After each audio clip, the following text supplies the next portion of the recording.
Welcome les amis, on se retrouve pour les WWE Infos. Dans les WWE Infos d'aujourd'hui, nous parlerons de l'affaire Hulk Hogan qui a secoué le Square Circle ce week-end. Nous parlerons aussi de Raw, enfin nous ferons une petite preview du show WWE. Et enfin, nous terminerons par parler des plans initiaux pour Seth Rollins lors de SummerSlam 2015 avant le retour de l'Undertaker.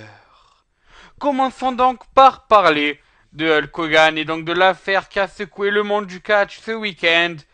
Donc, comme vous le savez peut-être, le Hulkster aurait prononcé des propos racistes dans un enregistrement.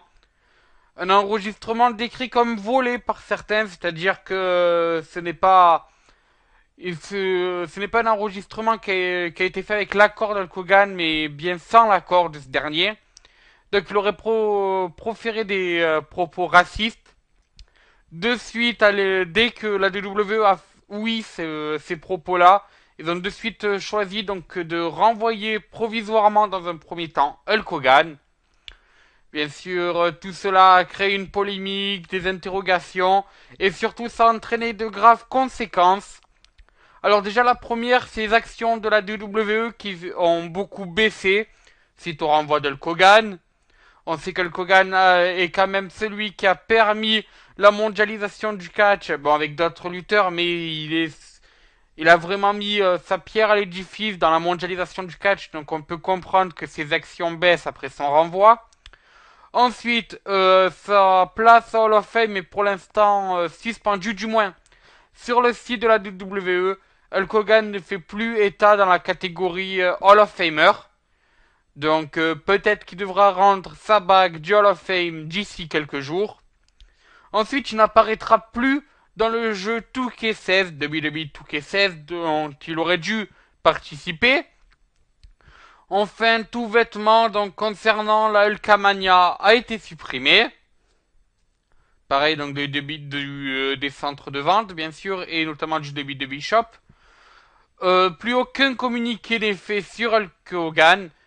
Alors que d'habitude, il y avait toujours quelques communiqués qui ont été faits, genre il va apparaître dans des live events ou quoi. Non, là, on ne le fait plus apparaître en live event ni en show. Bref, il a coupé court. Enfin, la WWE a coupé court avec ses relations avec Hulk Hogan. Mais surtout, il y a aussi des dommages collatéraux. Les premiers de ces dommages collatéraux sont la New Wrestling Order, la NWO. Donc, on sait composé donc de Scott Hall et de Diesel. Ces deux hommes donc ont comment dire ça, des objets dérivés à leur édifice, donc des t-shirts NWO, des choses du genre. Et bien eux aussi ne sont plus mis en vente par la WWE. Et enfin le dernier dommage collatéraux qui a été fait par cette affaire Hulk Hogan, c'est donc le changement de gimmick d'Axel Mania, enfin de Curtis Axel, qui avait donc avant sa gimmick d'Axel Mania, et de Damien Sando. Alors donc Damien Sando devrait retrouver sa ancienne gimmick de sauveur intellectuel des masses. Pour Curtis Axel, aucune info n'est relatée là-dessus. Cependant, un homme a tenu à prendre la défense d'Hulk Hogan. Il s'agit d'un ancien adversaire d'Hulk Hogan, un ami de ces derniers. Donc du lutteur, l'anciennement lutteur de la WWE, Kamala. Kamala a dit donc, il a dit au Bleacher Report, cela n'est pas le Hogan que je connais. Hogan m'a toujours traité comme un gentleman. Il se souciait vraiment de moi. Il était mon ami. Il me disait souvent, Brothers, j'ai reçu mon argent. J'espère que tu obtiendras le tien parce que tu fais venir des gens au show. Quand il fallait préparer nos matchs, il écoutait mon avis.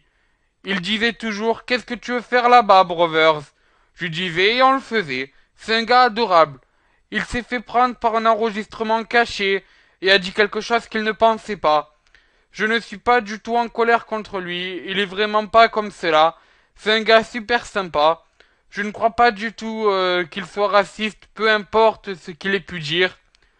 S'il le renvoyait, la première chose que je ferais serait de lui serrer la main avant de lui faire un hug. Comme d'habitude, rien ne changerait. Je dirais sûrement Hey, ça va, avec un grand sourire sur le visage. Donc voilà, donc on voit quand même les propos d'une personne proche d'Hulk Hogan qui pense que ces enregistrements ne reflètent pas la vraie personnalité d'Hulk Hogan. Ouais, j'ai envie de dire, quand on entend toutes les rumeurs sur le net, tous les avis, tous les témoignages et surtout les conséquences qu'a cette affaire, affaire à suivre justement. Faisons maintenant une petite review de WWE Raw. Comme vous le savez, donc ce soir aura lieu donc le prochain épisode de Monday Night Raw. Au programme, nous aurons sûrement l'avenir du titre de la WWE, c'est-à-dire que nous saurons si oui ou non John Cena challenge dans un challenge Seth Rollins. On sait que c'est des rumeurs qui parlent en ce moment donc pour SummerSlam. On connaîtra aussi la suite de la saga Undertaker contre Brock Lesnar. Nous aurons sûrement quelques nouvelles de Ryback. Pourra-t-il défendre son titre à SummerSlam? Si ce n'est pas le cas, qu'est-ce qui se passera à SummerSlam? Nous aurons aussi la suite donc de la révolution des divas. Est-ce que Charlotte continuera sur la pente ascendante? Est-ce que Becky Lynch aura une chance de s'exprimer sur le ring? Est-ce que Sasha Banks continuera sa domination avec la Team Bad? Est-ce que le clan Bella renaîtra de ses cendres? Tout ça et bien plus dans WWE. Nous aurons aussi sûrement la suite des aventures entre Kevin Owens, Antonio Cesaro et Rusev. Voilà, nous prendrons aussi sûrement des exemples, excusez-moi, des nouvelles de Dolph Ziggler qui devrait faire son retour lors de WWE Raw.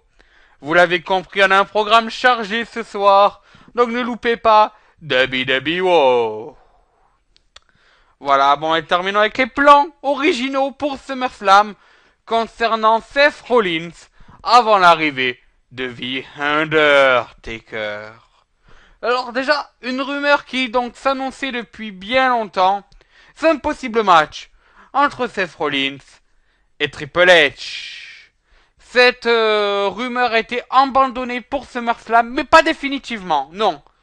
L'idée serait de reporter cette idée à un pay-per-view, un autre pay-per-view du Big Four. Alors on discute entre SummerSlam ou WrestleMania, mais la tendance serait plus, entre Royal Rumble et WrestleMania, excusez-moi, mais la tendance serait plus vers le Royal Rumble. Sinon, on aurait aussi pu avoir le droit à un Seth Rollins contre Brock Lesnar. L'idée avait plu au niveau donc des officiels. Et on pensait même à l'ajout d'une stipulation entre ces deux hommes. Cependant, les réflexions ont pris beaucoup trop de temps, et au final, on a préféré faire confiance à The Undertaker pour son pouvoir d'attraction et pour la possibilité de justement faire vendre, remonter les chiffres de la WWE et ainsi créer un des plus grands SummerSlam. Voilà, en tout cas, nous découvrirons quels sont les plans maintenant que choisiront les officiels pour Seth Rollins lors de SummerSlam. Comme je vous l'ai dit, on se dirige sûrement vers un Champion versus Champion match contre John Cena. Mais tout cela est bien sûr une affaire à suivre. Voilà, c'est sur ce que se termine ces WWE Info. Normalement, vous devriez retrouver au cours de la semaine nos serres. Et bien sûr, là, dans 2 semaines, vous retrouverez Siolijin. Et sur ce, moi, je vous dis, ciao, bonsoir, les amis.